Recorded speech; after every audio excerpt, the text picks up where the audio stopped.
আসসালামু আলাইকুম ওয়া রাহমাতুল্লাহি ওয়া বারাকাতুহু নাহমাদুহু ওয়া নুসাল্লি আলা রাসূলিহিল কারীম আম্মা বা'দ।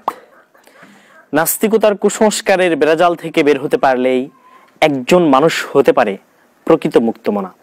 আমি তাদের মধ্যে একজন। সম্মানিত দর্শক শ্রোতা মণ্ডলী, আমরা গতকালকে দেখেছি যে এক জায়গায় একজন মানুষ মসজিদে প্রবেশ করেছে এবং কোরআনকে ছিঁড়ে ফেলে দিয়েছে।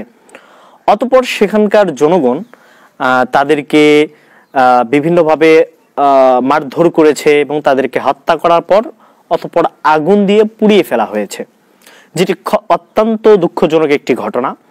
আসলে এখানে এই ঘটনাকে কেন্দ্র করে আমি কিছু আলোচনা পেশ করতে চাচ্ছি।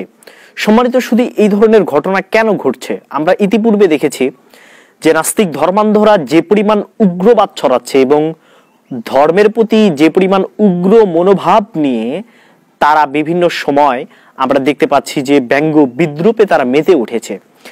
তো এই সমস্ত কাজে আমাদের দেশের সরকার যদি পূর্ণ শক্ত অবস্থান নিয়ে তাদেরকে আইনি প্রক্রিয়ায় এনে তাদেরকে বিচার কার্য করত, তাহলে এই ধরনের ঘটনা মানুষ আইনকে হাতে তুলে নিত না। আমাদের দেশের সরকার এক্ষেত্রে কিছুটা শিথিলতার দরুন এ ধরনের বিচার কার্য হচ্ছে না, যার ফলে এর বিচার কার্য সম্পন্ন করার জন্য আমাদের জনগণ দেখা যাচ্ছে আইনকে হাতে তুলে নিচ্ছে, যেটি অত্যন্ত গর্হিত একটি কাজ এবং যেটি কখনোই উচিত নয়। এখানে একটি গুরুত্বপূর্ণ বিষয় হচ্ছে যে দেশের সরকারের জন্য অত্যন্ত গুরুত্বপূর্ণ এই সমস্ত নাস্তিক ধর্ম ব্যবসায়ী যারা উগ্রবাদকে প্রতিষ্ঠিত করছে। তো দেখা যাচ্ছে আমাদের দেশের জনগণের জন্য অত্যন্ত জরুরি হচ্ছে যে তাদেরকে সঠিকভাবে ধরে পুলিশের হাতে তুলে দেওয়া, এবং আমাদের দেশের সরকারের অত্যন্ত জরুরি হচ্ছে এই সমস্ত উগ্রবাদী সন্ত্রাসী জঙ্গিদেরকে দৃষ্টান্তমূলক শাস্তি প্রদান করা। দ্বিতীয় নম্বর বিষয় হচ্ছে আগুনে যে পুড়িয়ে ফেলে দিয়েছে, এটি আসলে ভালো নাকি খারাপ? আসলে ইসলামী শরীয়তে আগুনে পুড়িয়ে ফেলে মানুষদেরকে হত্যা করা, এটি ইসলাম সম্পূর্ণ নিষিদ্ধ ঘোষণা করেছে এবং এটি ইসলামী শরীয়তের দৃষ্টিকোণে এটি সম্পূর্ণ একটি হারাম কাজ। সুতরাং আইন হাতে তুলে নেওয়া এটি একটি খারাপ কাজ। দ্বিতীয় নম্বর বিষয় হচ্ছে আগুনে পুড়িয়ে ফেলা, এটি আরেকটি খারাপ কাজ, যেটি ইসলামে একেবারে নিন্দনীয় একটি কাজ।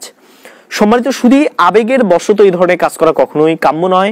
আমাদের জন্য উচিত আমাদের দেশের আইন ব্যবস্থাকে শক্তিশালী করা এবং সেই আইনি প্রক্রিয়ায় এই সমস্ত উগ্রবাদী নাস্তিক ধর্মান্ধদেরকে ধরে ফাঁসির কাস্টে ঝুলিয়ে দিয়ে দৃষ্টান্ত শাস্তির ব্যবস্থা করে অন্যান্য উগ্রবাদী নাস্তিকদের সামনে এটি পরিষ্কার করা।